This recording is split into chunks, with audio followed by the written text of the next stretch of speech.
एक बार की बात है, एक राजा था जिसके 3 बेटे थे। जब उसकी अवस्था ढलने लगी तो उसने अपने सबसे बड़े बेटे का विवाह पड़ोसी देश की राजकुमारी से कर दिया और धूमधाम से उसका राज तिलक भी कर दिया। आयु पूरी होने पर पिता तो स्वर्ग सिधार गए, लेकिन अब राजा के दोनों छोटे बेटे अपने बड़े भाई के शासन में रहने से नाखुश रहने लगे। उनकी ईर्ष्या इस हद तक पहुंच गई कि उन्होंने अपने बड़े भाई की हत्या का षड्यंत्र रच डाला। दोनों ने मिलकर राजमहल को राजा रानी के साथ जला डालने की योजना बना ली। योजना की भनक किसी को न लग जाए, इस डर से उन्होंने समय से कुछ पहले ही महल में आग लगा दी। रानी उस समय अपनी दासी भानुमति के साथ महल के बगीचे में टहल रही थी। आग की लपटें देखकर वह दासी के साथ अपने प्राण बचाकर पास के जंगल में भाग गई। महल धू धू कर जल गया। रानी और भानुमति छिपती छिपाती दिन भर जंगल में भटकती रही। शाम तक रानी, जो गर्भवती थी, बहुत थक गई। वे एक बड़े पेड़ की छाया में आराम करने बैठ गई। अंधेरा होते होते उधर से 12 लुटेरों का एक दल गुजरा। इन 2 स्त्रियों को देखा वे हैरान रह गई। पूछा, तुम दोनों यहाँ इस जंगल में क्या कर रही हो? रानी ने भरे कंठ से कहा, हमारे दुर्भाग्य ने हमें यहाँ पहुंचा दिया। ऐसा कहकर उसने अपनी कहानी सुना दी। लुटेरों ने दासी को भी वही पेड़ से बांधकर छोड़ दिया और रानी को अपनी गृहस्थी चलाने के लिए अपने साथ ले गए। अब रानी डाकुओं के लिए खाना बनाती, घर की साफ सफाई करती, उनकी सेवा करने लगी। एक दिन एक लुटेरा घायल होकर आया। उसकी सेवा करने के लिए रानी को उस अलमारी की चाबी भी दे दी गई जिसमें दवाइयां रखी जाती थी। एक दिन जब सारे लुटेरे बाहर चले गए, तब उसने दवाइयों की अलमारी की सफाई शुरू की। संयोग से उसे एक ऐसी शीशी मिल गई जिसमें जहर रखा था। रानी ने उस दिन प्रेम से भोजन बनाया और सारी दवाई खाने में मिलाकर घर छोड़कर भाग गई। वह जंगल में भानुमति की तलाश में इधर उधर भटकती रही, परंतु उसे उसका कोई अता पता या निशान न मिल सका। घने जंगल में पहुंचने पर उसे एक बड़े पेड़ के तनों के बीच एक कोटर दिखाई पड़ा। वह गर्भ, भार और प्रसव पीड़ा के कारण व्याकुल हो रही थी। उस कोटर में घुसकर लेट गई और वहीं उसने एक शिशु को जन्म दिया। ऐसी दशा में बेचारी जाती भी कहाँ। वह रात उसने इस कोटर में अपने नवजात की देखभाल करते करते गुजार दी। अगली सुबह सौभाग्य से वह 2 चरवाहे इधर से गुजरे। उन्होंने जब शिशु के रोने की आवाज सुनी तो उसके खोज में लग गए। कोटर में एक स्त्री अपने नवजात पुत्र के साथ मिल गई। उन दोनों का हृदय यह देखकर पसीज गया कि वे उसकी सहायता करना चाहते थे। रानी की कहानी सुनकर वे उसे अपने घर ले गए और उससे कहा, यहाँ आप मालकिन की तरह रहेंगी। हम आपके और आपके बच्चे की देखभाल अच्छी तरह करेंगे। वे दोनों पशुपालक धनी थे। रानी अपने बेटे के साथ वहां सुख से रहने लगी और उसके 2 दुष्ट देवर निष्कंटक राज कर रहे थे। एक दिन रानी जब अपने नन्हे बेटे के साथ घर में अकेली थी, तब घूमकर पूरा घर देखने लगी। एक कमरे का दरवाजा खोलने पर उसे ऊपर जाती लंबी सीढ़ियां दिखाई पड़ी। वह ऊपर चली गई। ऊपर का दरवाजा खुला था। जब वह अंदर गई तो देखा कि एक युवक अपनी दोनों हथेलियों के बीच अपना चेहरा थामे उदास बैठा है।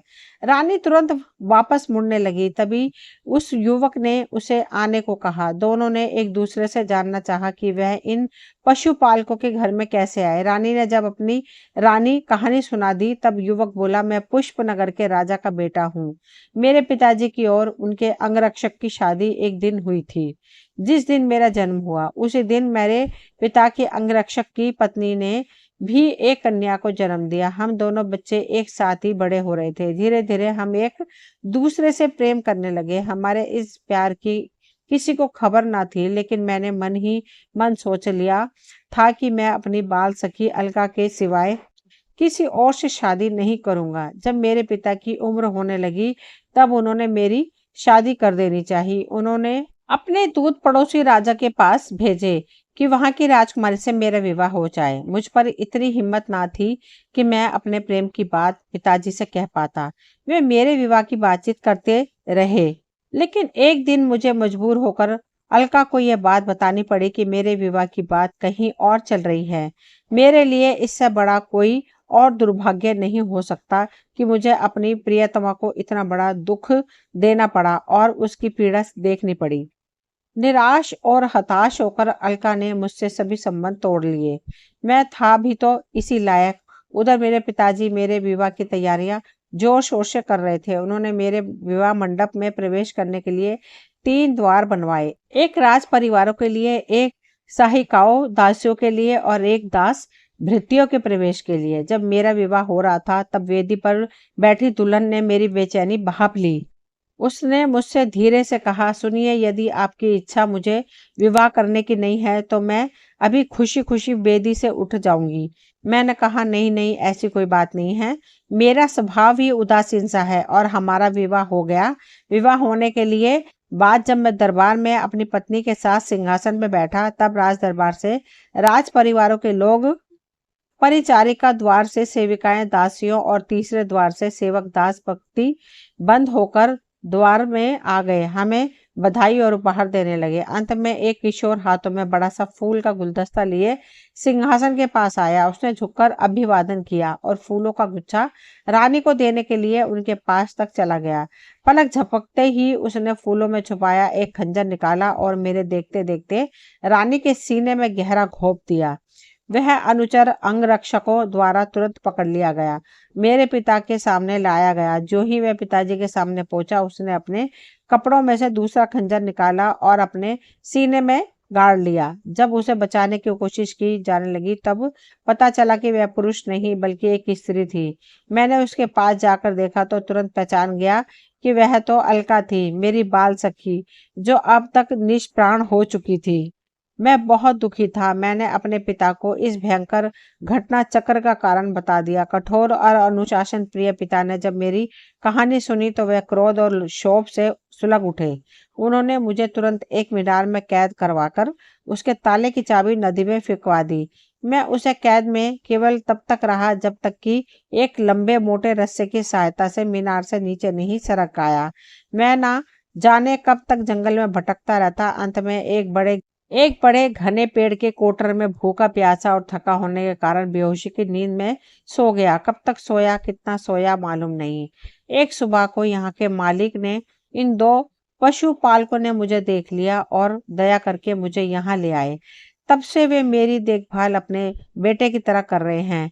यह कहानी सुनकर रानी और पुष्पनगर का राजकुमार दोनों समझ गए कि उन दोनों के भाग्य चक्र ने उन्हें कैसे नचाया और मिलाया है। अब राजकुमार बोला, सुनो, हमारे भाग्य के कारण हम दोनों अपने अपने जीवन साथी खो चुके हैं। क्यों ना हम दोनों विवाह कर लें और तुम्हारे पिता के राज्य अजबपुर चले। रानी इस बात के लिए राजी हो गई। उसने अपने शरणदाता गडरिये से 2 घोड़ों का प्रबंध करने को कहा।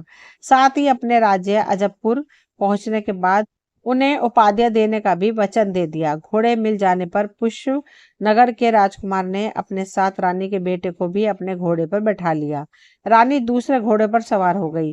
उन्होंने पशुपालकों का हार्दिक आभार प्रकट किया और चल पड़े।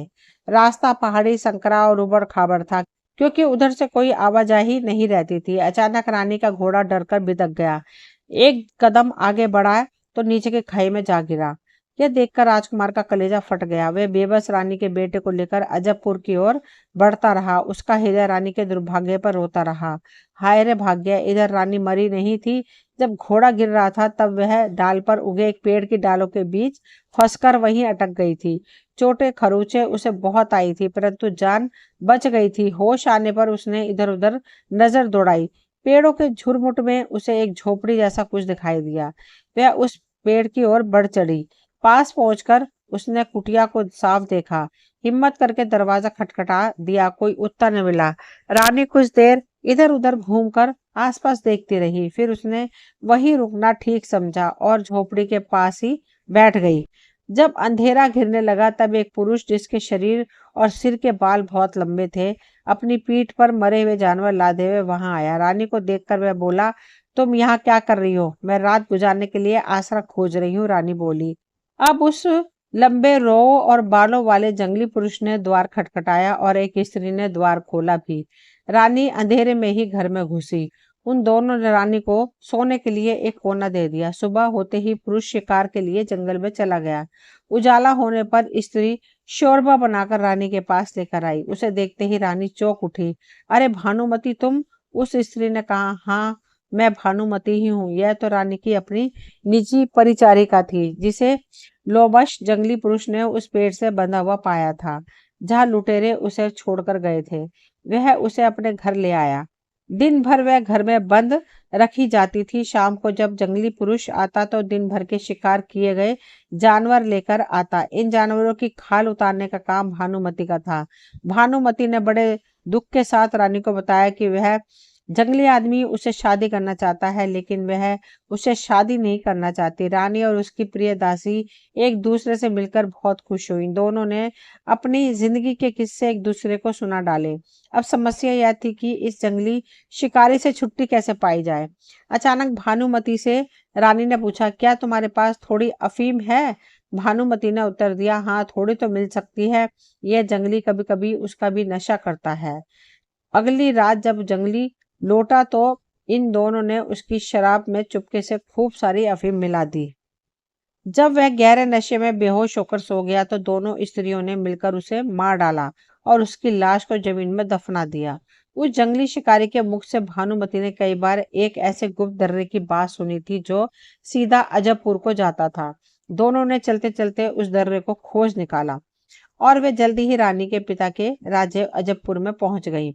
अजबपुर के लोग जिस राजकुमारी की मौत की बात 2 बार सुन चुके थे, उसको साक्षात जीता जागता देखकर बहुत प्रसन्न हुए। सारे शहर में आनंद की लहर दौड़ गई। जगह जगह उत्सव समारोह मनाए जाने लगे। राजकुमारी की माता पिता का तो आनंद 7वें आसमान पर था। राजकुमारी के पिता राजकुमारी का विवाह पुष्पनगर के राजकुमार के साथ, जो राजकुमारी पुत्र के साथ पहले ही यहाँ पहुंच चुका था, करने को राजी हो गए। परंतु इस विवाह से पहले वे पड़ोसी राज्य के 2 विश्वासघाती भाइयों को सबक सिखाना चाहते थे, जिन्होंने उनकी बेटी और दामाद की हत्या कर षड्यंत्र रचा था। उन्होंने अपने प्रस्ताव के साथ दूतों को पुष्पनगर भेजा। उत्तर में पुष्पनगर के राजा ने दूतों के साथ एक बड़ी सेना उनकी सहायता के लिए भेज दी। युद्ध में जाने से पहले अजबपुर और पुष्पनगर के सेना नायक राजकुमारी के पिता के सामने अपनी निष्ठा दिखाने के लिए दरबार में उपस्थित हुए। सिंहासन के बगल में बागदत्त जोड़ा पुष्पनगर का राजकुमार, अजबपुर की राजकुमारी खड़े थे। अजबपुर के सेना नायक के बाद राजा का अभिवादन करने की बारी पुष्पनगर के सेना नायक की थी। तभी एक विचित्र घटना हो गई। राजकुमारी लड़खड़ाती हुई पुष्पनगर के सेना नायक की ओर बढ़ी और उसे गले लगा लिया, और फिर सेना नायक और राजकुमारी दोनों अचेत होकर गिर पड़े। कुछ उपचार के बाद जब दोनों को होश आया तो मालूम हुआ कि पुष्पनगर का सेना नायक और कोई नहीं, वह राजा था जिसे उसके 2 छोटे भाइयों ने महल की आग में जलाकर मार डालने की कोशिश की थी। उस समय राजा अपने एक विश्वास पात्र सेवक की सहायता से बच निकला था और पुष्पनगर की सेना में भर्ती हो गया था। युद्ध कला में कुशल होने के कारण वह शीघ्र ही नायक के पद तक भी पहुंच गया था। अब अजबपुर की राजकुमारी ने पुष्पनगर के राजकुमार से कहा, आप देख रहे हैं मेरे पति जीवित हैं। मैं आपसे विवाह नहीं कर सकती, लेकिन मेरी प्रधान सेविका भानुमति रूपमती, गुणमती और सिंहगढ़ के राज परिवार से है। वह आपकी पत्नी होने योग्य है। यदि आप चाहें तो उससे आपका विवाह हो सकता है। राजकुमार इस संबंध के लिए तैयार हो गया। पुष्पनगर के राजा के पास संदेश भेजा गया कि उनका सेना नायक अचानक बीमार पड़ गया है। राजा आए। जब उन्होंने अपने उस बेटे को सही सलामत पाया जिसे वे गायब हुआ मान चुके थे, तब उनकी प्रसन्नता का पारावार न रहा। इस खुशी के साथ ही उन्होंने यह पछतावा भी हुआ कि अपने बेटे को मीनार में कैद किए जाने की सजा उन्होंने ही दी थी। दोनों विद्रोही षड्यंत्रकारी भाइयों के राज्य पर हमला किया गया और युद्ध में उन्हें मार डाला गया। बड़ा भाई फिर से राज करने लगा और उसका छोटा बेटा युवराज भी घोषित हुआ। भानुमति का विवाह पुष्पनगर के राजकुमार के साथ हो गया। सबके दुर्भाग्य की अवधि पूरी हो गई थी। भाग्य ने करवट बदल ली थी। दोस्तों, ये कहानी यहीं तक थी। मुझे उम्मीद है आप सभी को पसंद आई होगी। अगर कहानी पसंद आई हो तो प्लीज चैनल को सब्सक्राइब करें, वीडियो को लाइक शेयर करें। मिलती हूँ अगली कोई नई कहानी लेकर। कहानी सुनने के लिए आप सभी का तहे दिल से शुक्रिया।